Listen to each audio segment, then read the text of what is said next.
The door that changed everything. By the time Elena Rivera reached the top floor of the glass tower, her legs felt like they belonged to someone else. She had taken the stairs because the elevator required a security card, the kind of card people like her didn't get. Down there? Her shoes were worn, Almost there? her uniform Just tightening the slightly last too connection? big at the shoulders, and her dark hair was tied into a hurried knot that had started falling apart somewhere around the 20th floor. A plastic toolbox The hung risks from are one higher than hand, we thought. What bumping kind of against her risks? leg with Betrayal every from step. inside. We need She proof, paused then we outside act the penthouse together. door, chest rising and falling, listening to her own heartbeat thundering in her ears. Just knock, she whispered to I herself. can't believe you're This defending job this. mattered. What choice Not do just I a have? little, There's always a everything. choice. Look at Rent this was mess. overdue. Trying. Her mother's medication had doubled in price. Her younger brother had stopped mentioning college out loud, as if silence Got might make everything the on the dream list. hurt less. Oh, perfect. So she Thank lifted you her so hand much. and knocked. My pleasure. What? I'll put Twice. these away. No answer. She glanced Almost down got at it the work fixed. order clipped Great, to her I'll get toolbox. this area. Table's almost Emergency done. plumbing repair.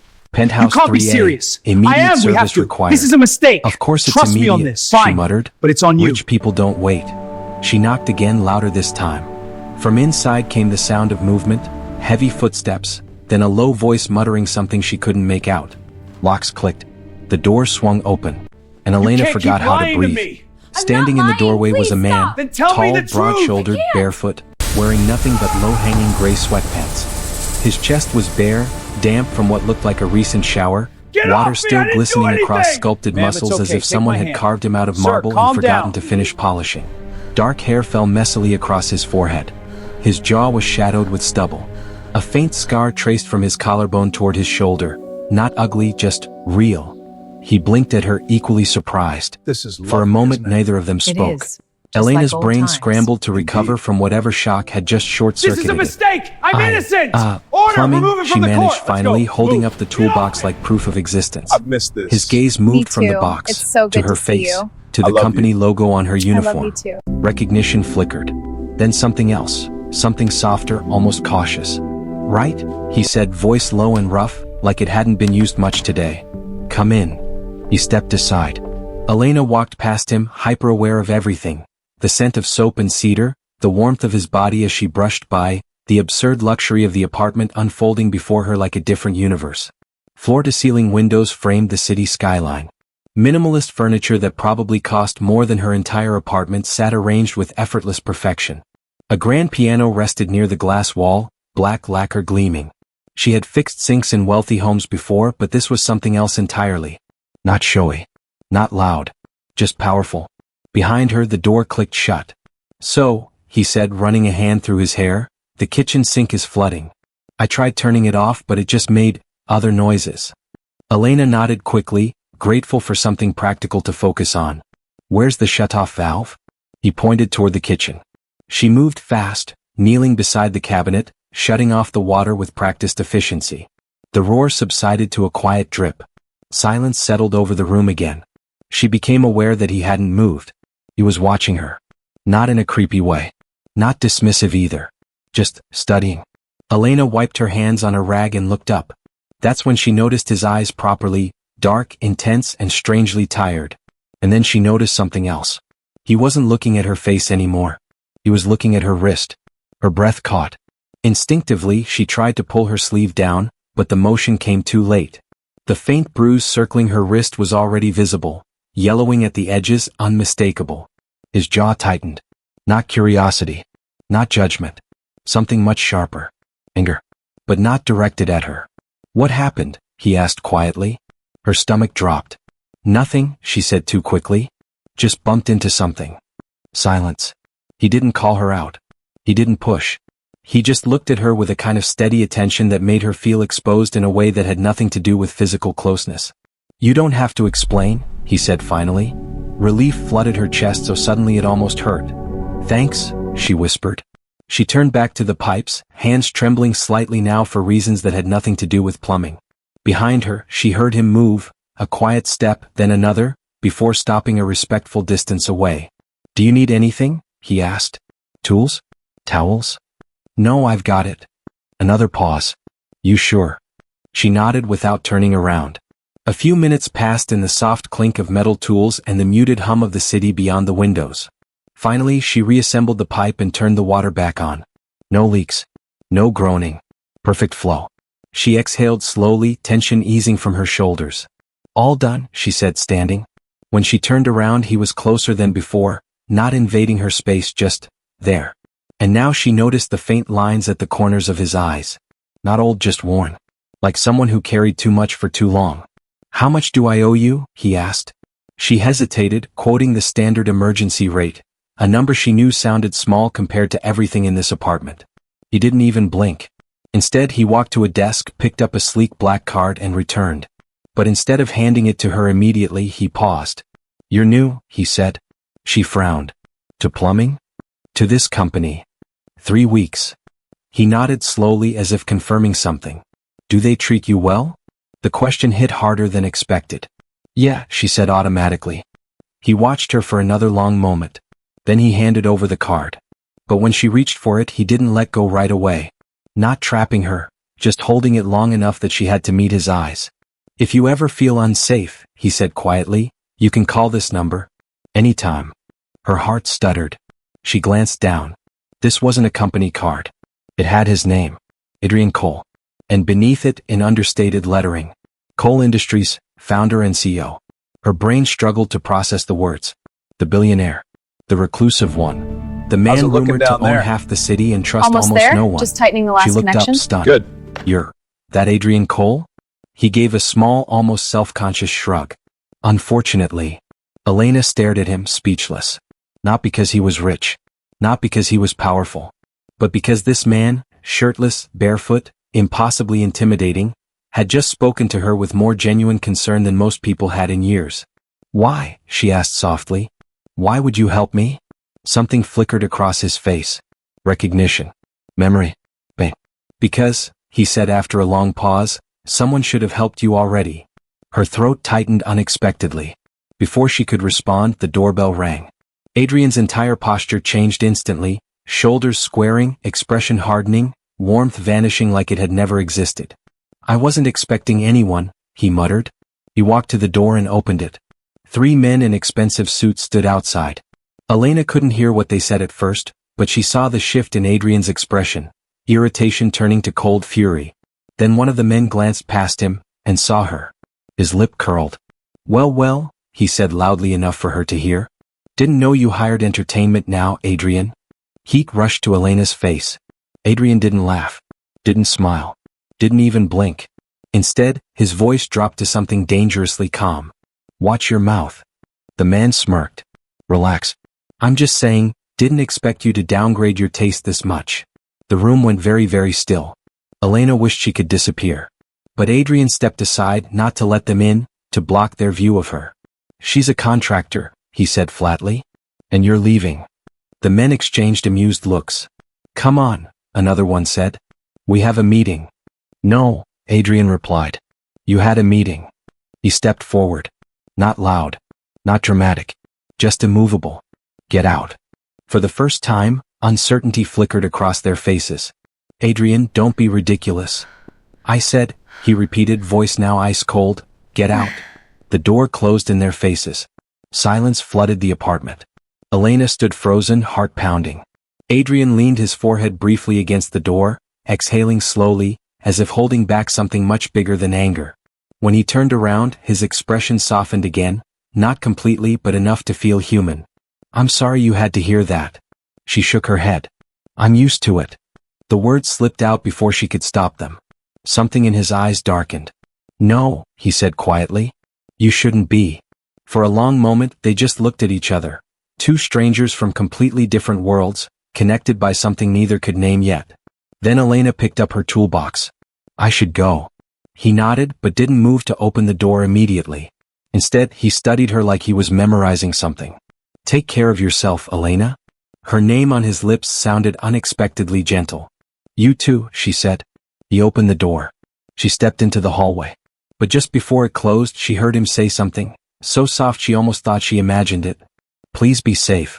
The door clicked shut. Elena stood there for several seconds, staring at the polished wood, heart racing, mind spinning. She had come to fix a sink. Instead, she had just met a man powerful enough to change her life, or destroy it. And neither of them knew yet which one it would be. But the moment he noticed the bruise on her wrist, everything had already begun to change. The kind of power that doesn't make noise. Elena Rivera told herself she would not look back. She made it all the way to the elevator bank before the urge won. Just one glance, she promised herself. One quick look. She turned. The penthouse door was still closed, silent, impassive, as if nothing extraordinary had happened behind it. As if a man who owned half the city hadn't just stood there barefoot and furious on her behalf. Her chest tightened for reasons she didn't want to examine. "Get it together," she muttered, pressing the elevator button. The doors opened with a soft chime. Inside, her reflection stared back at her from the mirrored walls, tired eyes, smudged mascara she hadn't realized had run, uniform wrinkled from kneeling on marble floors. And her wrist. The bruise looked darker under the bright lights. She pulled her sleeve down again, heart pounding. Don't think about it. Don't think about him. Don't think about how he saw it. The elevator descended, floor numbers ticking down like a countdown to reality. By the time she reached the lobby, the world had snapped back into its familiar shape, busy, indifferent, unforgiving. People in tailored suits swept past her without looking. Security guards chatted near the desk. Someone laughed loudly into a phone about stock prices. No one noticed her. No one ever did. Outside, the afternoon sun felt almost harsh after the controlled luxury of the building. Traffic roared. Horns blared. A street vendor shouted about fresh pretzels. Normal life. Safe in its own chaotic way. She walked 3 blocks before her phone buzzed. Her stomach dropped the instant she saw the name on the screen. Victor. She stopped dead on the sidewalk. For a moment, she considered not answering. But she knew better. Ignoring him only made things worse. Her thumb trembled as she accepted the call. "Where are you?"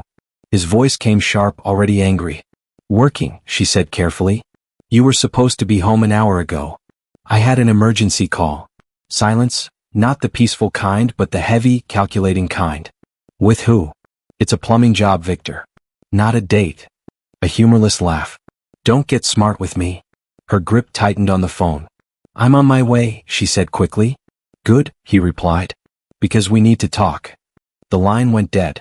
Elena stood there for several seconds, staring at the blank screen, heart hammering like she just sprinted a mile. She knew what "we need to talk" meant. It never meant talking. Across the city, Adrian Cole stood at his penthouse window, looking down at streets that looked small enough to fit in his palm. He hadn't moved since she left. The apartment felt different now. Quieter. Colder. He picked up his phone, then put it down again. Picked it up. Set it down. Ridiculous. He didn't even know her. Except he did. Not her story, but the look in her eyes. He'd seen it before. Years ago. In a hospital corridor that smelled like antiseptic and despair. His jaw tightened. Finally, he pressed a button on his desk phone. "Yes, sir?" his assistant answered instantly. "I need information," Adrian said. "Employee records for Rivera Plumbing. A technician named Elena Rivera." Pause. "Is there a problem, sir?" "No," he said quietly. "I want to make sure there isn't." "Understood." He hung up, staring at the city again. "Someone should have helped you already," he murmured to the glass. Elena's apartment building stood at the edge of a neighborhood most people preferred not to see. Paint peeled from the walls. Graffiti layered over older graffiti like a record of forgotten anger. The elevator had been broken for 6 months, so she climbed the stairs to the 4th floor, each step heavier than the last. Her keys trembled in her hand as she unlocked the door. Inside, the air smelled faintly of cheap beer and something burnt.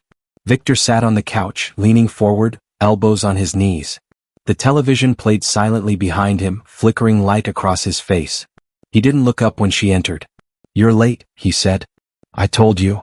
You always have an excuse." She set her toolbox down carefully, movements slow and deliberate. "I'm working 2 jobs, Victor." "So am I." "You quit last month." His head snapped up. "What did you say?" She froze. Wrong answer. Wrong tone. "Nothing," she said quickly. "I'm just tired." He stood, crossing the room in 2 long strides. "You think you're better than me now?" he demanded. "No." "You look down on me?" "No."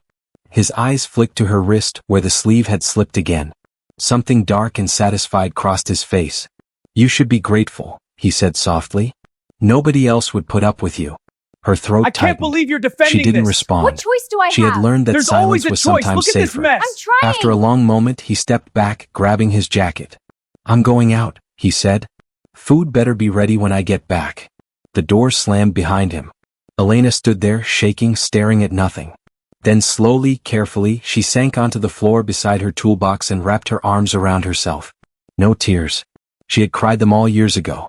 The next morning, Adrian received a file. He read it once, then again, then a third time, slower. Elena Rivera. Age 27. Licensed technician. Excellent work record. No complaints. No disciplinary issues. Address, low-income housing district. Emergency contacts. Mother, retired schoolteacher. No criminal history. No lawsuits. Nothing unusual.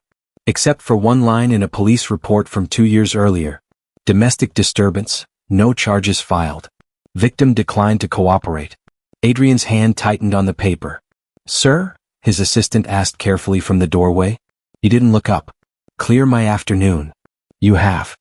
Clear it? Yes, sir. When she left, he sat there for a long time, staring at that single line. Victim declined to cooperate. He knew exactly what that meant. Later that day, Elena was repairing a leaking pipe in a cramped apartment when her supervisor called. Drop what you're doing, he said. New emergency order. Priority client. I'm already on a job. Doesn't matter. This one comes from the top. Top of what? The company that owns half our contracts. She sighed, rubbing her temples. Fine. Send the address. Her phone chimed. She glanced at the screen and felt the air leave her lungs. Penthouse 3A. Adrian Cole. Her heart began to pound. Why would he call again? The sink was fixed. Unless something else was broken. 20 minutes later, she stood outside the same door, pulse racing. This time, when she knocked, it opened almost immediately. Adrian was fully dressed. Dark jeans, black shirt, sleeves rolled up. Still intimidating, just less disarming. Hi, she said awkwardly. Hi. Silence stretched. Then he stepped aside again. Thanks for coming. She walked in, scanning the apartment automatically. Nothing looked broken. No flooding. No leaks. Her suspicion grew. Where's the problem? She asked. He hesitated. Then said, there isn't one. Her stomach dropped. I don't understand. Adrian met her eyes, expression steady but gentle. I needed to see you. The words landed like a shockwave. She stared at him, speechless. I'm not here to scare you, he continued. And you don't owe me anything. But yesterday, I saw something that worried me. Her chest tightened instantly. I told you I bumped into something. He didn't argue. Didn't accuse. He simply walked to the kitchen counter and placed a small paper bag on it. I brought lunch, he said quietly. In case you hadn't eaten. Her vision blurred unexpectedly. No one had done something like that for her in a very long time. I can't accept this, she whispered. You can, he replied gently. Because it's not charity. Then what is it? His gaze softened. Concern. She swallowed hard, hands trembling. Why? She asked again. Why do you care? Adrian looked down for a moment, then back at her. Because I used to be the person nobody helped. Something raw flickered behind his eyes, pain carefully controlled but not erased. And I promised myself, he continued quietly, if I ever had the power to change that for someone else, I would. The room fell silent except for the distant hum of the city. Elena felt something inside her shift, something fragile and dangerous like hope trying to wake up after a long sleep. But hope could get you hurt. She knew that better than anyone. I should go, she said suddenly, panic rising. He didn't block her. Didn't try to stop her. He just nodded. Okay. Got everything. She grabbed her toolbox, heading for the door as fast as she could without running. Her hand was on the handle when his voice stopped her. Elena. She froze. If you ever need help, he said softly, you don't have to explain. You just have to ask. Her throat closed. She couldn't turn around. Couldn't speak. So she opened the door and stepped into the hallway, heart racing like she just escaped something, or missed something. Inside the apartment, Adrian stood very still, staring at the closed door. She's not ready, he murmured to himself. Then his expression hardened slightly, not angry, not cold, but resolute. But whoever hurt her, he added quietly, will be. The moment everything broke in public. Elena Rivera tried to convince herself she could forget the way Adrian Cole had looked at her. Not with pity, not with curiosity, but with a quiet kind of concern that felt far more dangerous. Concern meant attention. Attention meant change. And change meant risk. So she buried herself in work. For 2 days she accepted every job offered, volunteered for overtime, and ignored the growing ache in her muscles and the exhaustion settling into her bones. Anything to keep her mind too busy to wander back to a penthouse with floor-to-ceiling windows and a man who seemed to see far too much. It worked. Until Friday afternoon. Her supervisor's voice crackled through her phone while she packed tools into her van. Emergency job. Downtown district. Restaurant flooding. I've been on shift for 12 hours, she said, trying to keep the fatigue out of her voice. I know, but they specifically requested you. Her stomach tightened. Requested me? Yeah. Said you did work for them before. Something about reliable service. She didn't remember. But refusing work wasn't an option. Send the address, she said. The restaurant was upscale, not quite luxury, but polished enough that Elena felt the usual flicker of self-consciousness walking in wearing a grease-stained uniform. Crystal glasses sparkled under warm lighting. Soft piano music drifted through the room. Well-dressed diners spoke in hushed tones, the clink of silverware punctuating the air. Great, I'll get this area. A hostess hurried Table's toward her. almost done. Oh, thank goodness you're here, the woman said. The pipe under the bar burst. It's a disaster. Elena nodded, grateful for something straightforward. Show me. As she followed the hostess toward the back, she felt eyes on her. Not hostile, just curious. Workers like her didn't usually pass through the main dining area. She ignored it. Work first. Everything else later. Behind the bar, water pooled across the floor, staff scrambling with towels and buckets. Elena knelt immediately, assessing the damage. Turn off the main valve, she instructed. Now. Within minutes she had the leak isolated, tools moving with practiced efficiency. The noise of the restaurant faded into the background, until a voice cut through it like broken glass. Well, look who it is. Her entire body went rigid. She didn't need to turn around to know. Victor. Slowly, reluctantly, she looked up.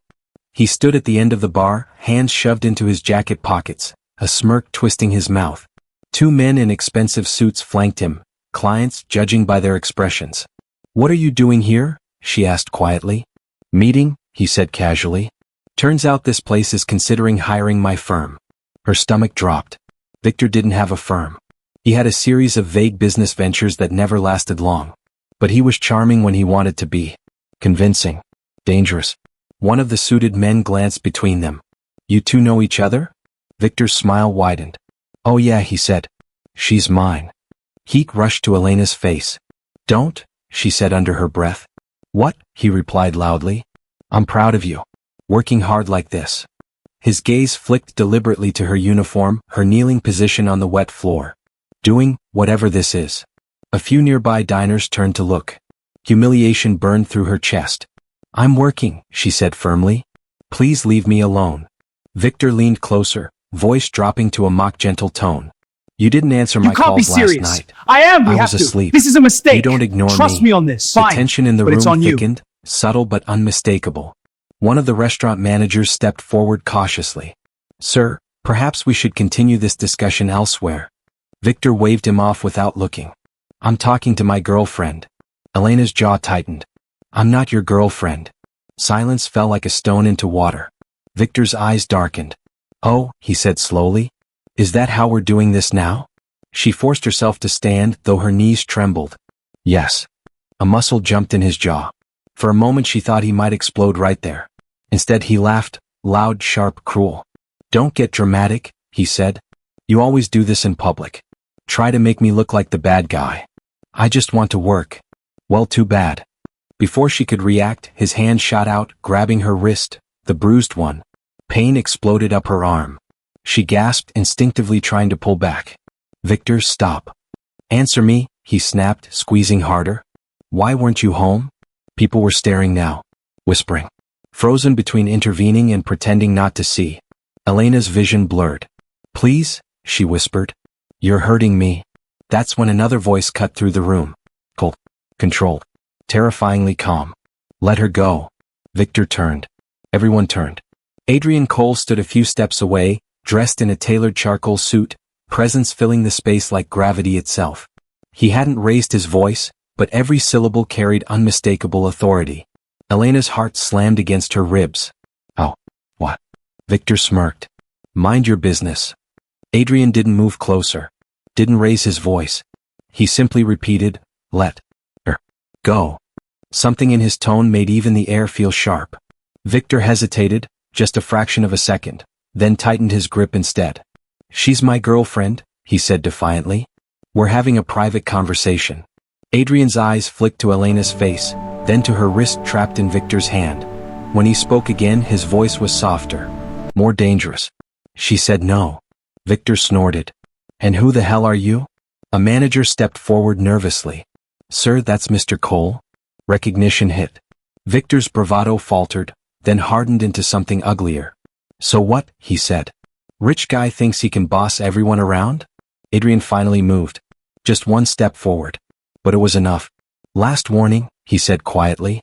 For a moment it seemed like Victor might escalate. Then with a sharp shove he released Elena's wrist. She staggered back, clutching her arm, breath shaking. Victor straightened his jacket, glaring at Adrian. This isn't over, he muttered. Adrian's expression didn't change. No, he said calmly. It isn't. Victor turned and stormed out, his companions scrambling after him. The restaurant exhaled as one, tension draining from the room. Elena stood frozen, heart racing, humiliation and relief colliding inside her chest. Adrian approached slowly, giving her space. Are you hurt? He asked quietly. She shook her head automatically, though her wrist throbbed. I'm fine. He didn't argue. But his eyes said he didn't believe her. A server hurried over with ice wrapped in a towel. Adrian took it, then hesitated before offering it to her rather than placing it himself. She accepted it, fingers brushing his. Warm. Steady. Safe. Thank you, she whispered. You don't have to thank me. She looked down, unable to meet his gaze. I do. No one ever, her voice broke. She swallowed hard. No one ever steps in. Something fierce flashed in his eyes. They should. For a moment, neither of them spoke. Then she remembered where they were, dozens of strangers watching, whispering.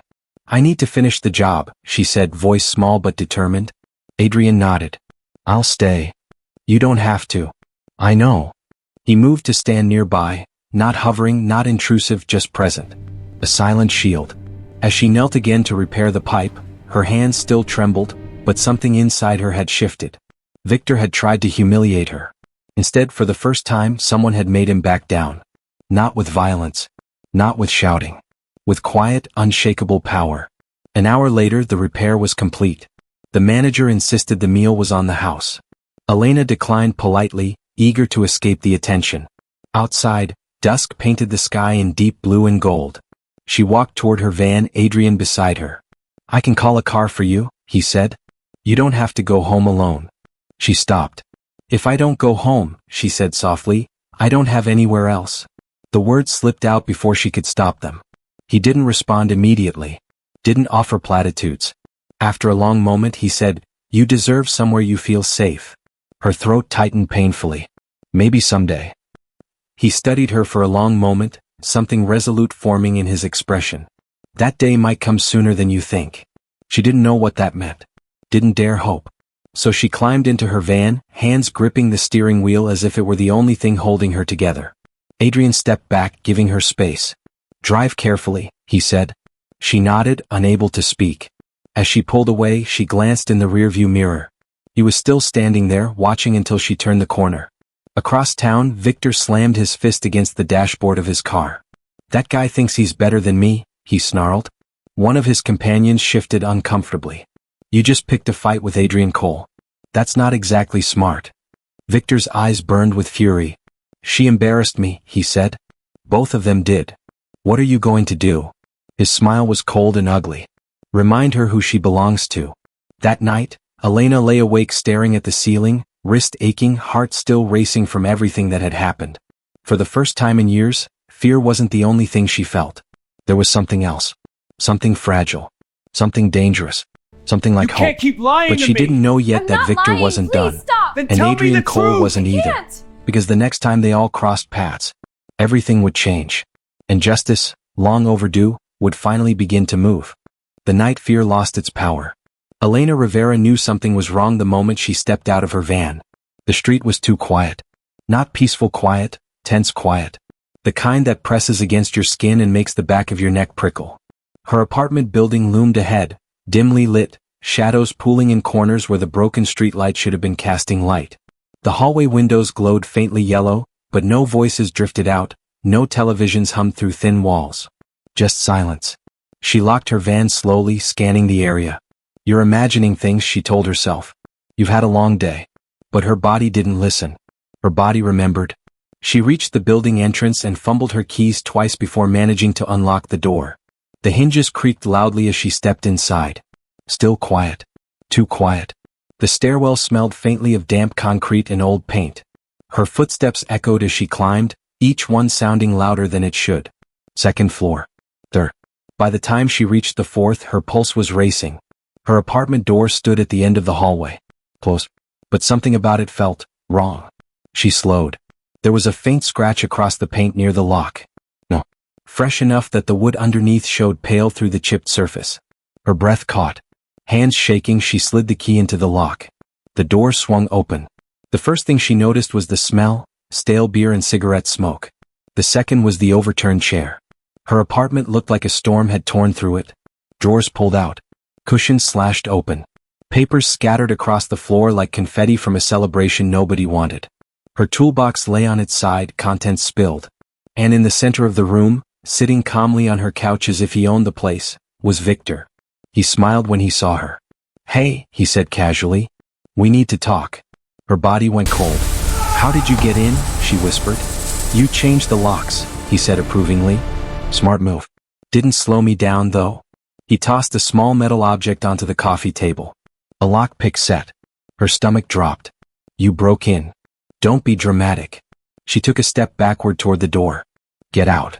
Victor stood slowly. "No." Fear surged through her chest, sharp and suffocating. "You don't get to ignore me," he continued, voice tightening.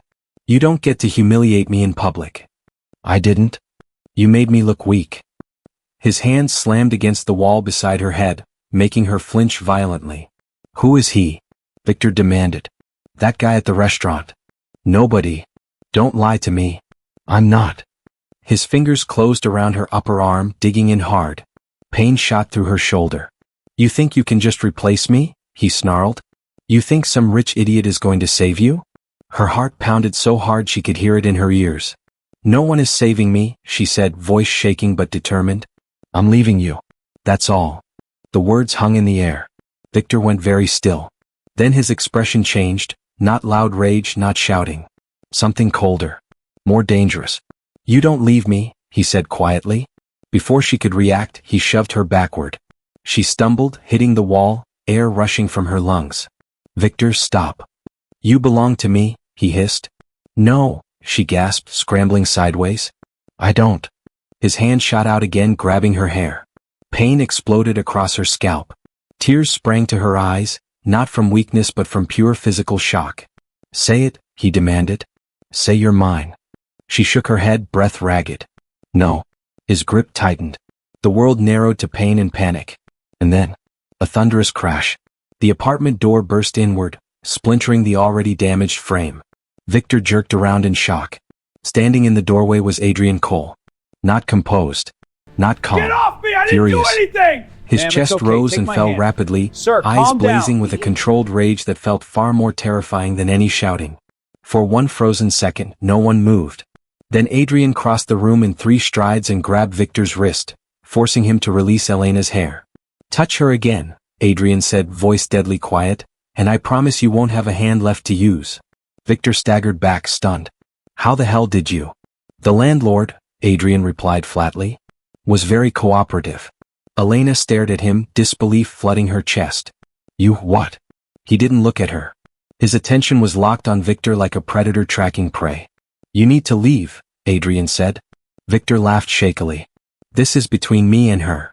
"No," Adrian said. "It isn't." Victor's expression twisted. "You think money makes you invincible?" Adrian stepped closer, each movement deliberate. "No," he said calmly. "But it does make consequences very fast." Victor's bravado flickered. "You can't just barge in here." "I can," Adrian interrupted. "And I did." He tilted his head slightly, studying Victor with clinical detachment. "You broke in. Assaulted her. There are witnesses in the hallway. Security cameras on the street. Police are already on their way." Victor's face drained of color. "You're bluffing." Sirens wailed faintly in the distance, growing louder. Adrian didn't smile. Didn't gloat. He simply held Victor's gaze. "I don't bluff." Panic replaced anger in Victor's eyes. "You ruined everything," he spat at Elena. You think he cares about you? You're nothing to people like him. Adrian's jaw tightened. Leave, he said quietly. Victor hesitated, calculating, furious, cornered. Then he shoved past Adrian and bolted for the door just as flashing red and blue lights spilled into the hallway. Within seconds, officers flooded the apartment. Questions. Radios crackling. The metallic click of handcuffs. Victor shouting.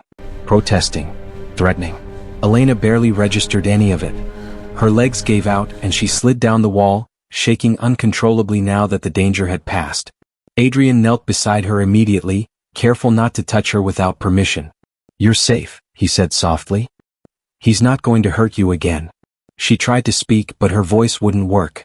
Tears streamed down her face, silent, unstoppable years of fear breaking loose all at once. I didn't know where else you'd go, he continued gently. When you said you had nowhere safe, I had someone keep an eye on the building. Just in case. Her eyes widened. You protected me? His expression softened, almost apologetic. I hoped I wouldn't need to. A sob escaped her before she could stop it. Carefully, hesitantly, he held out his hand, not grabbing, not insisting. Just offering. After a moment she took it. His grip was warm and steady, anchoring her to the present. I'm sorry, she whispered. You shouldn't have had to. Don't, he said quietly. None of this is your fault. Police officers approached, asking gentle questions. Adrian handled most of the responses, his voice calm but firm, making it clear she wouldn't be pushed or pressured. Eventually the apartment emptied, leaving only the two of them amid the wreckage. Broken furniture. Scattered belongings. A life turned upside down. Elena wrapped her arms around herself, staring at the destruction. I can't stay here, she said hollowly. Adrian hesitated, then spoke carefully. You don't have to. She looked up, confused. I have a guest suite, he continued. Secure building. Staff on site. You can stay as long as you need. No expectations. No pressure. Her first instinct was to refuse. Pride. Fear. Distrust. But then she looked around at the shattered remains of her home, and remembered Victor's hands in her hair. Her voice came out small, fragile, but steady. Okay. Relief flickered across Adrian's face, brief but unmistakable. Okay, he echoed softly. He stood and offered his hand again. This time she didn't hesitate. As she stepped past the broken door, past the apartment that had never truly been safe, something inside her shifted. Not fear. Not shame. Something stronger. She didn't know it yet, but this was the night everything changed. The night she stopped surviving and started being protected. Behind them, police lights faded into the distance. Ahead, a different life waited. One built not on fear but on respect, kindness, and a kind of quiet strength Elena had almost forgotten existed. And somewhere deep inside, for the first time in years, she believed she might actually be free. The day she realized she was never powerless. Elena Rivera did not sleep that night. Not because she was afraid. For the first time in years, she wasn't. She lay awake in a bed softer than anything she had ever touched, staring at the ceiling of Adrian Cole's guest suite, a room larger than her entire apartment had been. Floor-to-ceiling curtains framed a skyline glittering with distant lights. Everything smelled faintly of clean linen and something warm, comforting, unfamiliar. Safe. The word felt strange in her mind, like a language she had forgotten how to speak. Every time she closed her eyes, she saw Victor being led away in handcuffs. Heard his shouting fade down the hallway. Felt Adrian's steady hand anchoring her as the chaos swirled around them. You're safe. She had replayed those words over and over until they stopped sounding like something temporary. Across the hall, Adrian hadn't slept either. He sat in his study, city lights reflecting in the glass behind him, a stack of reports on his desk he hadn't touched. His security chief had briefed him twice. Lawyers had called. The police had confirmed charges were moving forward. Breaking and entering, assault, restraining order violations from prior complaints Elena had never pursued. Victor was not getting out anytime soon. But Adrian wasn't thinking about Victor. He was thinking about the look on Elena's face when she said she had nowhere safe to go. A quiet rage still simmered beneath his calm exterior, lovely, not the explosive kind, but the deep, controlled kind that reshapes outcomes. He had promised himself long ago that if he ever saw someone trapped the way his mother had been, he wouldn't look away. He never did. Morning came gently, sunlight filtering through the curtains in warm gold bands. Elena woke disoriented, heart racing, until memory settled in. Not her apartment. Not Victor. Safe. She sat up slowly, half expecting the world to snap back into its usual harsh shape. It didn't. A soft knock sounded at the door. Her chest tightened. "Ms. Rivera?" a gentle female voice called. "Breakfast is ready whenever you feel comfortable." Not Adrian. A house staff member. No pressure. No intrusion. She exhaled shakily. "Thank you," she called back. When she stepped into the dining area 20 minutes later, she found Adrian already there, dressed in a crisp navy suit, coffee in hand, reading something on a tablet. He looked up immediately. Not assessing. Not possessive. Just checking. "Good morning," he said. "Morning." An awkward pause settled between them, not uncomfortable, just uncertain, like two people learning new ground. "Did you sleep at all?" he asked gently. "A little." He nodded, accepting that answer without pushing. A plate of food sat untouched in front of her, eggs, toast, fruit, far more than she usually ate. "You don't have to eat it," he said quietly. "It's just there if you want it." She surprised herself by sitting down. Her hands trembled slightly as she picked up the fork. After the first bite, she realized how hungry she was. Real hunger, not just physical but the kind that comes from being exhausted for too long. Adrian looked away, giving her privacy even though they were alone. After a few minutes, she spoke. "What happens now?" He met her eyes carefully. "Victor will be charged. The police found prior reports. Statements from neighbors. He's not walking away from this." Guilt flickered across her face. "I never pressed charges before." "You don't have to explain," This is a he said mistake. softly. I'm innocent. She swallowed Order, hard. remove him from the "Will court. he come Let's after go. me?" Move. Adrian's expression turned resolute. "No. Not hopeful. Not uncertain. Certain." "How can you be sure?" she asked. He held her gaze. "Because I won't let him." Something in his tone made her believe him completely. Not because he was powerful. Because he meant it. Over the next week, Elena stayed in the guest suite. At first she moved cautiously, like someone afraid the safety might disappear if she disturbed it. But gradually she began to breathe again. She helped in the kitchen once, out of habit. The staff insisted she didn't need to. She found herself laughing one afternoon at something trivial, a sound that startled her more than anyone else. Adrian gave her space, appearing only when necessary, never hovering, never making her feel watched or indebted. And slowly something remarkable happened. She stopped flinching at sudden noises. She stopped checking every lock twice. She slept through the night. One afternoon, Adrian found her on the balcony, staring out at the city. "You look different," he said gently. She glanced at him. "Good different or bad different?" "Stronger," he replied. Her throat tightened unexpectedly. "I don't feel strong." "You stood up to him," Adrian said. "That takes more strength than most people ever show." She shook her head. "I was terrified." "Courage isn't the absence of fear," he said quietly. "It's acting despite it." She studied him for a long moment. "You weren't afraid."